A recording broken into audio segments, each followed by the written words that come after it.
Hey warriors, there's a storm brewing outside, not of thunder or rain, but of noise, distractions, and expectations. Every day the world throws chaos at your door, demanding that you react, bend, and break to its rhythm. It whispers that you're not enough, then shouts that you're too much. It pulls you in every direction, hoping you'll forget the only one that truly matters inward. Marcus Aurelius once wrote, "You have power over your mind, not outside events. Realize this, and you will find strength." Those words weren't written in comfort but in battle, by a man who ruled an empire and understood that real power lies not in control over others, but in command of oneself. Life doesn't ask permission before it tests you. It arrives uninvited, bringing loss, failure, heartbreak, and uncertainty. In those moments when everything shakes beneath you, you have a choice: to be consumed by the storm or to become the calm within it. That calm isn't denial, it's mastery. It's knowing that your reaction weighs more than the event itself. Most of what we call problems aren't problems at all. They're stories we tell ourselves when we forget who we are. We carry unnecessary weight, mistaking it for identity. Stoicism teaches us to set that weight down, to turn inward and rediscover the quiet strength that was always there. Today, you'll uncover lessons born from that philosophy, tools that can help you find peace in chaos, clarity in noise, and power in acceptance. These aren't abstract ideas. They're keys to doors you didn't know were locked. And once opened, you'll realize the life you've been chasing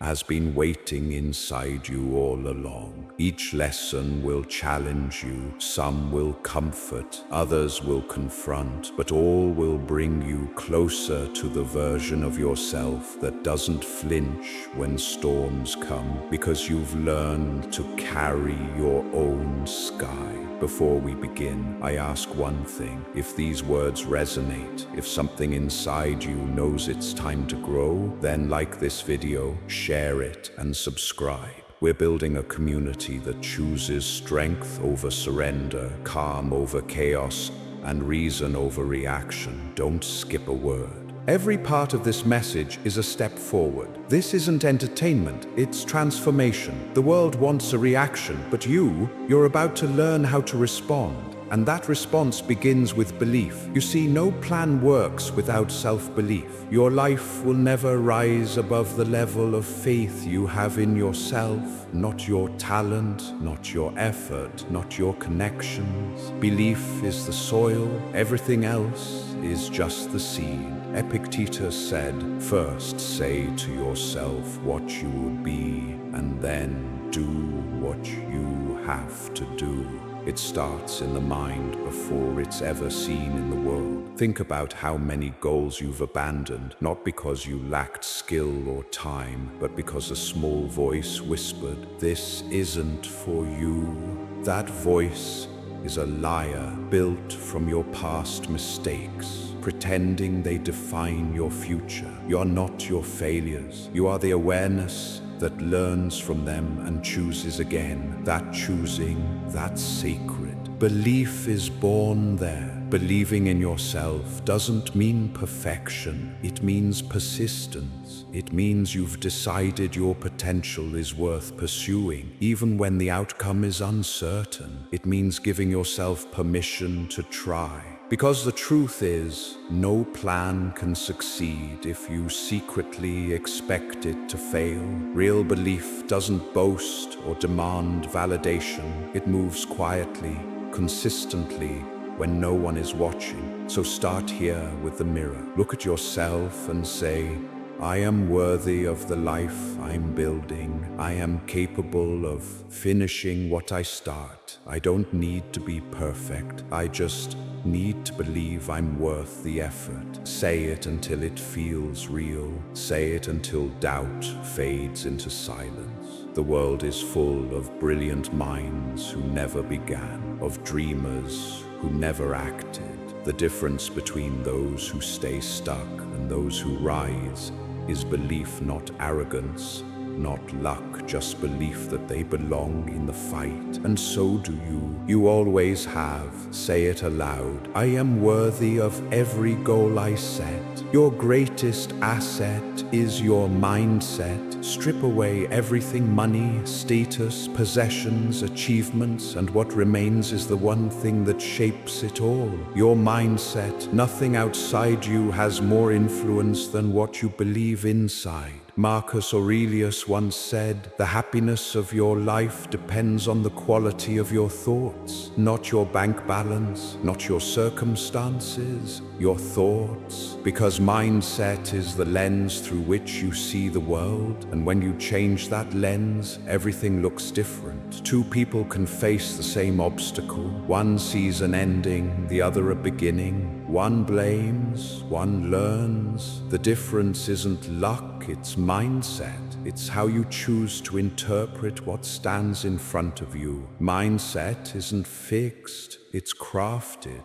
You build it daily through your focus, your beliefs, and the stories you tell yourself about what's possible. A scarcity mindset sees limits everywhere it competes, fears and clings. But an abundance mindset sees opportunity, it trusts, adapts, and grows. No amount of success can fill the emptiness of a poor mindset. You can have wealth and still feel poor, health and still feel broken, victory and still feel hollow. But when your mindset is rooted in gratitude, growth, and resilience, even loss can become a lesson, and pain can turn into purpose. Your mindset is your true fortune. It's not what happens to you, but how you perceive it. Not where you are, but where your thinking can take you. So protect it. Feed it wisdom. Challenge it when it limits you. Expand it when it shrinks. The world will always try to program your mind to tell you what to fear, what to want, who to be. But you have the power to rewrite that script. Choose thoughts that serve you. Build a mindset that builds you back. That's your greatest asset, your greatest wealth.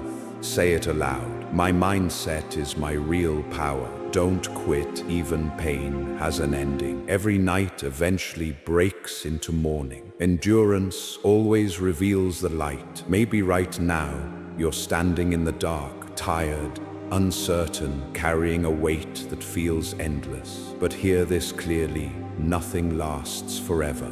Not even pain, not even this moment. The Stoics called it amor fati. Love your fate, not because every event is good, but because everything that happens is temporary. Pain is a guest, not a prison sentence. It visits, teaches, and leaves, but only if you don't give up before it does. Quitting feels like relief in the short term, but it locks the door on future peace. You escape the pain, yes, but you also abandon the possibility of breakthrough. Many people stop one step before sunrise, never realizing how close they were to seeing the light. Think of the darkest night you've lived through. Maybe grief, failure, or loneliness that felt unbearable. Yet somehow, you're still here. You endured, and morning came quietly, inevitably. Endurance isn't dramatic, it doesn't trend. It's the silent strength that whispers, "Not yet," when every part of you wants to stop.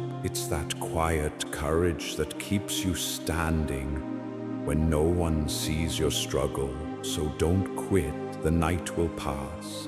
The light will return. You just have to stay long enough to see it. Endurance creates the light. Take one more breath. Wake up one more time. Try once more. That's endurance, and that's where the light begins to form.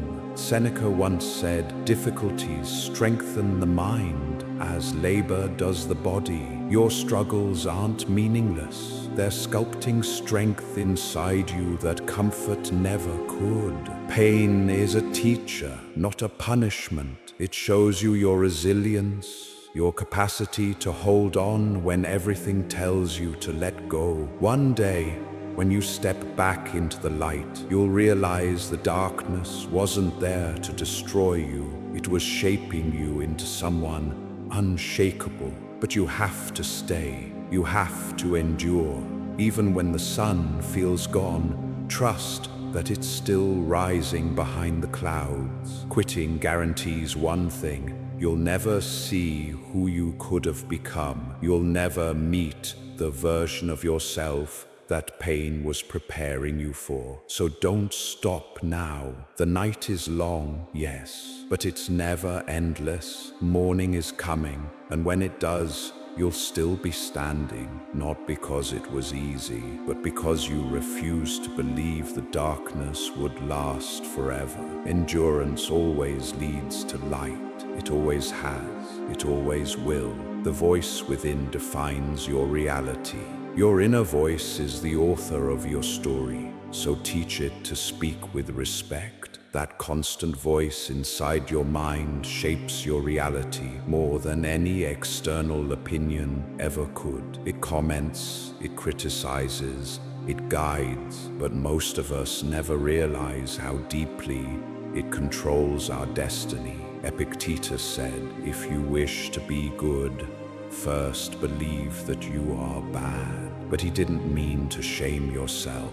He meant to see yourself clearly so growth could begin. There's a difference between accountability and abuse. Many people call self-criticism honesty, but it's really self-sabotage in disguise. Listen to the way you talk to yourself when you fail. Do you say, "I'll learn from this," or "I'm hopeless, I always ruin things"? One builds resilience, the other builds a cage. You wouldn't accept that cruelty from a stranger, so why tolerate it from your own mind? Your thoughts don't just describe your life, they create it. Tell yourself you're unworthy, and your actions will match. Speak as if you're capable, and your world will shift accordingly. The most powerful transformation starts when you speak to yourself the way you'd speak to someone you love, with patience, grace, and understanding. You don't need to be harder on yourself to grow. You need to be wiser.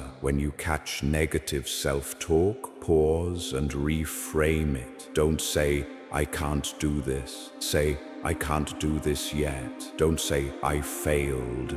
Say, "I'm learning through failure." Your inner dialogue is the pen writing your life story. Every harsh word becomes a chapter of suffering. Every kind word, a chapter of healing. You choose which book you're writing. So from today, make this vow. I speak to myself with kindness and respect. Discomfort is the door to growth. Pain is a teacher in disguise. It exposes weakness so you can strengthen it, reveals limitations so you can transcend them. Yet most people run from discomfort. They numb it, avoid it, or hide behind routines that feel safe but keep them small. Comfort feels secure, but in truth, it's quiet decay. Growth never comes from ease. It's born from discomfort, from trying, failing, and daring to look foolish. The Stoics practiced discomfort on purpose, fasting, sleeping on hard ground, imagining loss, not because they enjoyed suffering, but because they knew strength must be trained. If you only thrive in comfort, you'll crumble when life removes it. But if you learn to face discomfort willingly, nothing can shake you. So stop waiting for things to get easier. They won't. Stop waiting for fear to disappear. It won't. Growth requires friction. Embrace it. Let it shape and stretch you. Comfort protects who you are. Discomfort creates who you're becoming. If you're choosing growth over ease, declare it now. I embrace discomfort as my path to growth. Keep it private until it's permanent. Not every goal deserves an audience. Silence is strength. Let your actions speak when they're ready. When you announce your goals too soon, you get the reward before the result. The dopamine of being praised without the discipline of following through. The Stoics warned against this trap. Seneca said, "Let your actions be loud and your words few." Early celebration kills momentum. You trade real progress for temporary validation. True power moves in silence. No noise, no announcement, just consistent action. Hold your dreams close, nurture them quietly. When they bloom, the world will notice. Not because you told them, but because your results will speak louder than any words ever could. Build in silence, let success make the noise. Seneca never said to talk about love. He said to live it. Let your actions speak for you. The same rule applies to every dream and every promise you make to yourself. Keep it private until it's permanent. There's strength in silence. When you build quietly, you protect your focus and conserve your energy. You stop spending it on explanations and pour it fully into execution. The moment you announce your goals, you invite opinions, doubts, and projections that weren't meant for you. People will tell you why it won't work, not because they're cruel, but because they've never seen it done themselves. Their disbelief becomes noise that drowns your conviction. Silence frees you from the pressure of performance. When no one's watching, you can fail, pivot, and learn without judgment. Growth takes time, and privacy gives it space to breathe. This isn't secrecy, it's sanctity. Your goals are sacred ground. You don't dig up a seed every day to check if it's growing. You plant it, water it, and trust it will bloom. Transformation works the same way. It happens quietly, in the dark, until one day it breaks through the surface. So hold your plans close, work in silence. Let your results announce themselves. Let your consistency speak louder than your words. When it's done, when it's real, then share it, not for applause, but as proof that silence builds what noise never could. Silence preserves strength. Let your actions be the message. Comment below, "I build in silence," and let success make the noise. Lesson 10. Stand in your worth. Never tolerate disrespect, not even from yourself. You've learned to draw boundaries with others, but have you drawn them with your own reflection? Every time you break a promise to yourself, you're crossing a line. Every time you shrink to please others or settle for less, you're quietly saying, "I don't matter as much." Marcus Aurelius wrote, "Reject your sense of injury, and the injury itself disappears." But what happens when the injury comes from within? Self-respect isn't arrogance. It's simply refusing to treat yourself worse than anyone else would. You wouldn't let someone you love speak to themselves with cruelty, yet you do it daily. You wouldn't let them neglect their health or give up on their dreams, yet you forgive it easily in yourself. Why do you give everyone else your best and leave yourself your leftovers? Self-worth begins the moment you decide you matter. Right now, not when you're perfect, not when you succeed. When you tolerate your own disrespect, you teach the world to do the same. You show people how to treat you by how you treat yourself. Stop waiting for permission to value yourself. Set boundaries, keep your promises, rest when you need to, say no without guilt and yes when it serves you. Stop betraying yourself to keep others comfortable. The Stoics taught oikiosis, caring for yourself as the foundation of all virtue. You can't pour from an empty cup. You can't lead, love, or give if you're constantly tearing yourself down. Disrespect ends the moment you stop participating in it, even when it's self-inflicted. So stand in your worth and repeat, "I honor myself with every choice I make." Lesson 11. Better days are coming. Be patient. Storms never last. Hope is a quiet seed, but it grows deep roots. You're tired of waiting, tired of believing things will change when nothing seems to move. I understand. Patience feels like punishment when you're in pain. But patience isn't passive, it's active faith. It's planting seeds even when the harvest feels far away. It's choosing to believe even when your mind whispers it's hopeless. Seneca once wrote, "All cruelty springs from weakness." Sometimes that cruelty is your own inner voice, the one that says this pain is permanent, that nothing good will come, that patience is pointless. That voice is fear pretending to be logic. Don't listen. Better days are coming, not by chance, but by nature. Every storm eventually burns itself out. The sky clears, the air softens, the light returns. Trust that this moment, no matter how heavy, will pass. It always does. Better days are coming. You might be standing in the middle of a storm right now, but remember, no storm lasts forever. Patience isn't about doing nothing. It's about doing what you can with what you have, while trusting that your effort still matters, even when the results haven't surfaced yet. A farmer doesn't dig up the soil each day to check for progress. They water, they nurture, they wait. And when the time is right, life breaks through the surface. Growth takes time, and you are no different. Even when it feels like nothing's changing, something within you is. Beneath the surface, your roots are forming, your strength is building. The version of you that will walk into those better days is being shaped right now, in the waiting, in the quiet effort, in every choice to keep going when giving up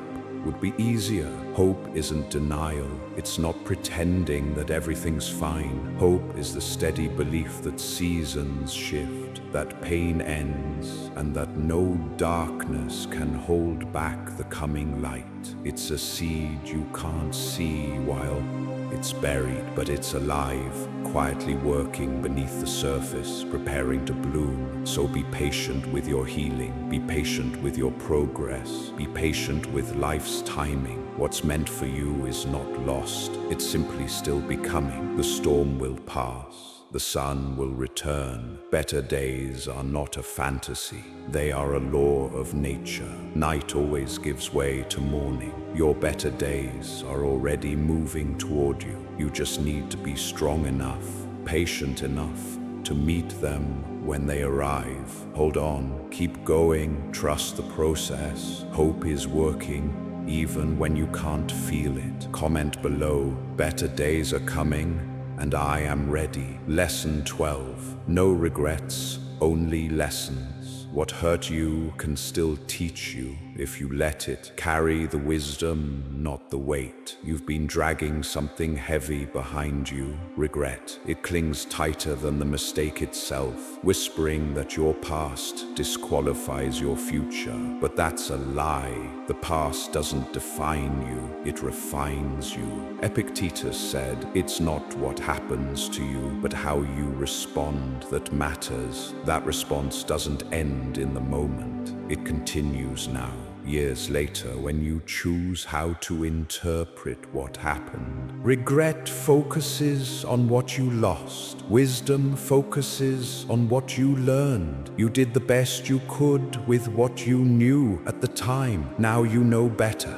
And that isn't failure, that's growth. Every wrong turn gave you direction. Every heartbreak revealed a standard. Every setback taught you something about your strength. But you can't uncover those lessons if you're too busy punishing yourself. The wisdom is there, waiting for you to stop asking, "Why did this happen to me?" and start asking, "What did this teach me?"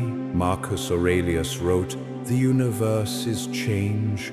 Our life is what our thoughts make it." You can't alter your past, but you can transform its meaning. You can carry it as a burden, or you can use it as a bridge, one that leads to understanding, resilience, and peace. Regret anchors you to what's gone. Wisdom sets you free to move forward, lighter, stronger, and infinitely wiser. The facts of your past will never change, but the meaning you give them always can. Healing doesn't mean pretending it didn't hurt. It means honoring what happened by turning pain into purpose, by deciding that if you had to endure it, it won't be for nothing. Carry the wisdom, not the weight. Take the lesson, not the shame. Keep the growth, not the guilt. You're not the same person who made those mistakes. You've grown,